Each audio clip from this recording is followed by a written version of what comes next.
Numbers chapter 33. Stages in the journey. Here are the stages of the journey of the people of Israel when they left the land of Egypt by divisions under the leadership of Moses and Aaron.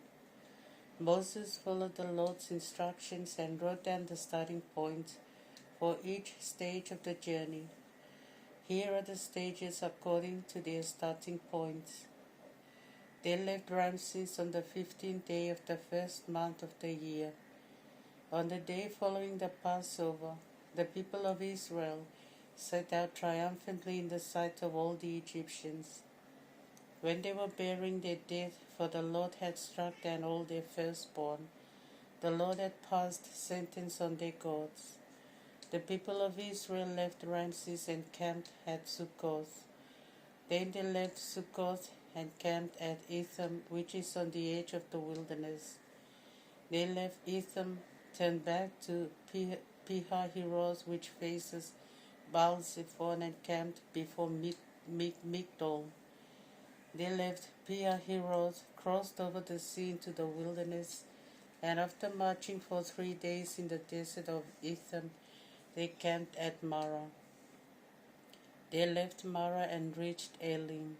At Elim there were 12 springs of water and 70 palm trees. They camped there. They left Elim and camped by the Sea of Reeds. They left the Sea of Reeds and camped in the wilderness of Sin. They left the wilderness of Sin and camped at Doka. They left Doka and camped at Alush. They left Alush and camped at Rephidim. The people found no drinking water there. They left Rephidim and camped in the wilderness of Sinai. They left the wilderness of Sinai and camped at Kibroth Hattaavah. They left Kibroth Hattaavah and camped at Hazeroth. They left Hazeroth and camped at Rithmah. They left Rithmah and camped at Rimmon Perez. They left Rimmon Perez and camped at Libnah. They left Libnah and camped at Rissah. They left Rissah and camped at Kehelatha. They left Kehelatha and camped at Mount Shepher. They left Mount Shepher and camped at Harada. They left Harada and camped at Makheloth. They left Makheloth and camped at Tahaz. They left Tahaz and camped at Terah. They left Terah and camped at Mizkah. They left Mizkah and camped at Hashmonah. They left Hashmonah and camped at Moseroth. They left Moseroth and camped at Bene-Jaakan. They left Bene-Jaakan and camped at Hor-Haggidgad. They left Hor-Haggidgad and camped at Jotbathah. They left Jotbathah and camped at Abrona. They left Abrona and camped at Ezion-Geber. They left Ezion-Geber and camped in the wilderness of Zin, that is Kadesh. They left Kadesh and camped at Mount Hor on the borders of the land of Edom.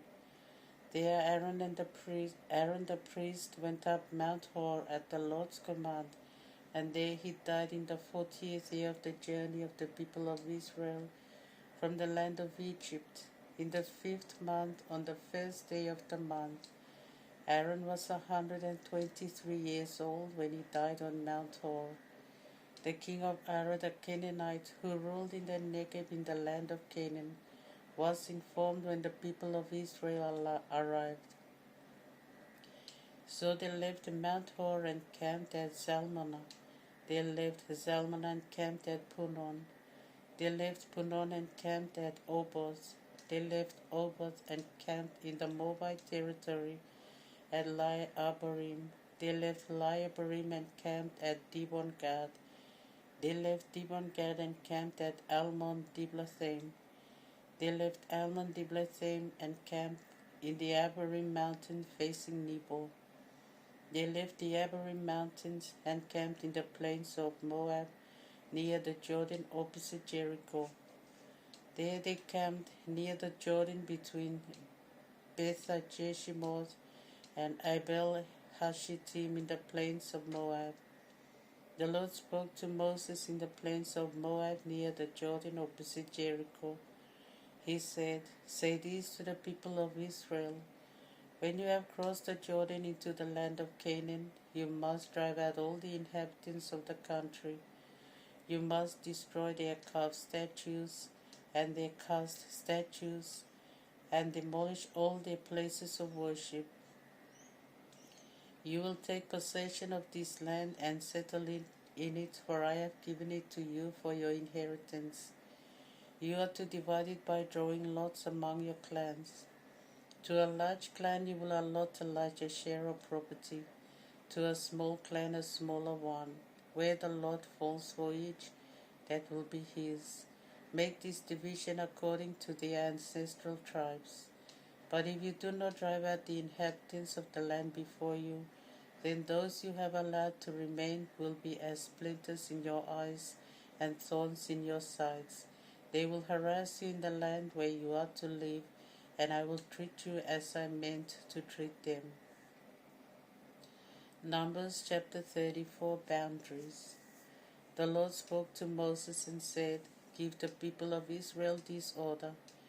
When you go into the land of Canaan, this territory will be your inheritance. This is the land of Canaan with its boundaries.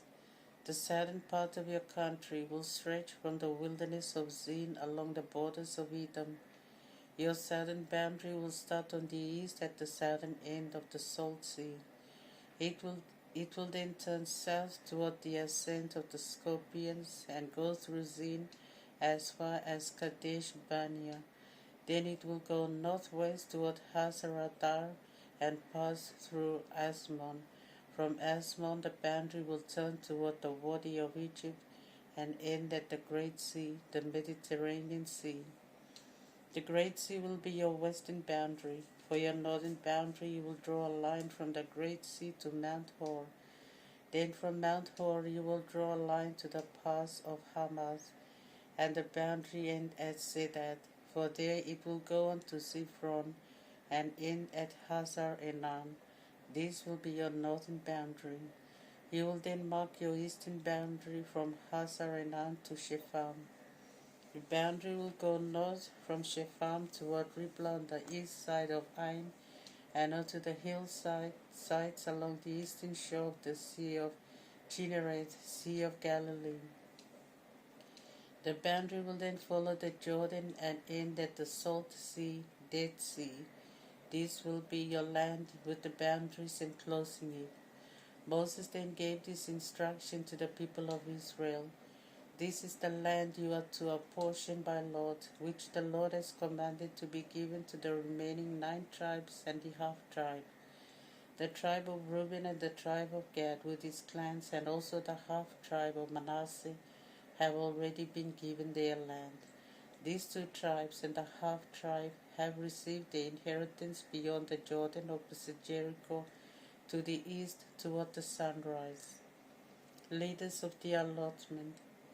The Lord spoke to Moses and said, "These are the names of those who will allot the land: Eleazar the priest and Joshua son of Nun. You will take 1 leader from each tribe for allotting the land. Here are the names of these men. For the tribe of Judah, Caleb son of Jephunneh. For the tribe of the sons of Simeon, Shemuel son of Ammihud. For the tribes of the sons of Benjamin, Elidad son of Chislon. For the tribe of the sons of Dan, the leader Buki son of Jogli. For the sons of Joseph, for the tribe of the sons of Manasseh, the leader Handiel son of Ephod. And for the tribe of the sons of Ephraim, the leader Kemuel son of Shittan. For the tribe of the sons of Zebulun, the leader Elisaphan son of Phanach. For the tribe of sons of Issachar, the leader Paltiel son of Azan. For the tribe of the sons of Asher, the leader Ahihud son of Shelomi. For the tribe of the sons of Naphtali, the leader Pedahel son of Ammihud. These are the ones whom the Lord commanded to allot the land of Canaan among the people of Israel as their inheritance. Psalm 69. When drowned in sorrow. Save me, O God, for the waters have risen up to my neck. I am sunk in the merry depths where there is no foothold. I have gone into deep waters, swept and engulfed by the flood. I am weary of calling for help. My throat is parched. My eyes have grown dim looking for my God. More than the hairs of my head are those who hate me for no reason. Mighty are those who wish to destroy me. Many are my enemies without cause. What I did not steal I am forced to restore. O God, you know my folly. My faults are not hidden from you. Let me not bring disgrace to those who hope in you. O Lord God of hosts, let me cause no dishonor to those who seek you. O God of Israel, since I am held in contempt for your sake and shame has covered my face, I have become a stranger to my brothers, a foreigner to my mother's children. Zeal for your house burns me with like fire, and those who insult you insult me as well. When I humbled myself with fasting, I was scorned for it. When I put on sackcloth, I was made a laughing stock. I have become the talk of those who sit at the gates, the topic of the drunkard's songs. But I prayed to you, O Lord, at a time most favorable to you. In the abundance of your love, O God, answer me with your unfailing help. Rescue me lest I sink in the mire. Deliver me from my enemies and from the deep waters. Let not the flood engulf me, nor the deep suck me in, nor the pit close its mouth upon me. In your unfailing love, O Lord, answer me. In the abundance of your mercy, turn to me. Hide not your face from your servant. Answer me at once, for I am in distress. Come to me and rescue me. Set me free from my enemies. You know the disgrace I suffer. You know my shame and dishonor. You know all my oppressors. Contempt has broken my heart.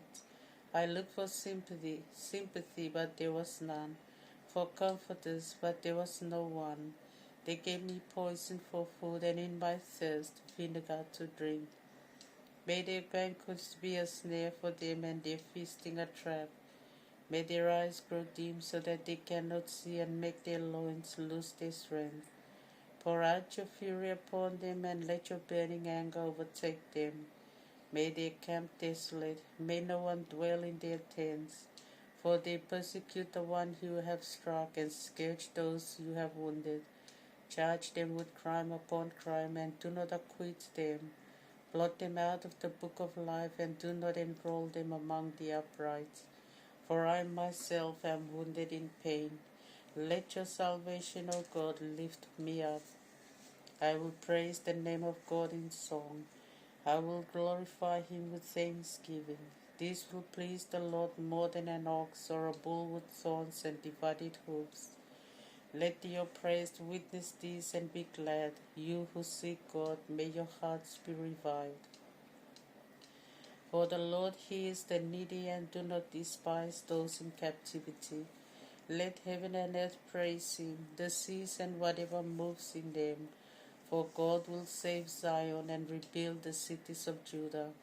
They shall dwell in the land and possess it. The children of his servants shall inherit it, and those who love his name will dwell in it. Mark chapter 12, verse 1 to 27. The parable of the wicked tenants. Using parables, Jesus went on to say, a man planted a vineyard, put a fence around it, dug a pit for the winepress, and built a watchtower. Then he leased the vineyard to tenants and went away on a journey. In due time he sent a servant to receive from the tenants his share of the produce of the vineyard. But they seized the servant, struck him, and sent him back empty-handed. Then he sent another servant to them. They beat him on the head and treated him shamefully. He sent another, and they killed him. In the same way they treated many others. Some they beat, and others they killed. One was still left, his beloved son. And so last of all he sent him to the tenants, for he said, they will respect my son. But those tenants said to one another, "Here comes the heir, come on, let us kill him, and the property will be ours." So they seized him and killed him and threw him out of the vineyard. Now what will the owner of the vineyard do? He will come and destroy those tenants and give the vineyard to others. And Jesus added, "Have you not read this text of the Scriptures? The stone which the builders rejected has become the cornerstone. This is the Lord's doing, and we marvel at it." The Jewish leaders wanted to arrest him, for they realized that Jesus meant this parable against them. But they were afraid of the crowd, so they left him and went away. Paying taxes to Caesar. They sent to Jesus some Pharisees with members of Herod's party, with the purpose of trapping him in his words. They said to Jesus, "Master, we know that you are true. You are not influenced by anyone, and your answers do not change according to who is listening to you, but you truly teach God's way. Teach us. Tell us, is it against the law to pay taxes to Caesar? Should we pay them or not?" But Jesus saw through their trick and answered, "Why are you testing me? Bring me a denarius and let me see it." They brought him one, and Jesus asked, "Whose head is this and whose name?" They answered, "Caesar's." Then Jesus said, "Pay to Caesar what belongs to Caesar, and to God what belongs to God." And they were greatly astonished. The resurrection of the dead. The Sadducees also came to Jesus. They are the ones who claim that there is no resurrection. They questioned him in this way, "Master, Moses gave us this law. If anyone dies and leaves a wife but no children, his brother must take the wife and raise up children for his brother." Now there were 7 brothers. The first married a wife, but he died without leaving any children. The second took the widow, and he too died, leaving no children. The same thing happened to the third. All the 7 died, leaving no children. Last of all, the woman also died. Now in the resurrection, to which of them will she be wife? For all the 7 had her as wife. Jesus replied, "You are wrong in this regard, because you understand neither the Scriptures nor the power of God. When they rise from the dead, men and women do not marry, but are like the angels in heaven." Now about the resurrection of the dead, have you never read the chapter about the burning bush in the book of Moses? God said to him, "I am the God of Abraham, the God of Isaac, and the God of Jacob." Now he is the God not of the dead, but of the living. You are totally wrong.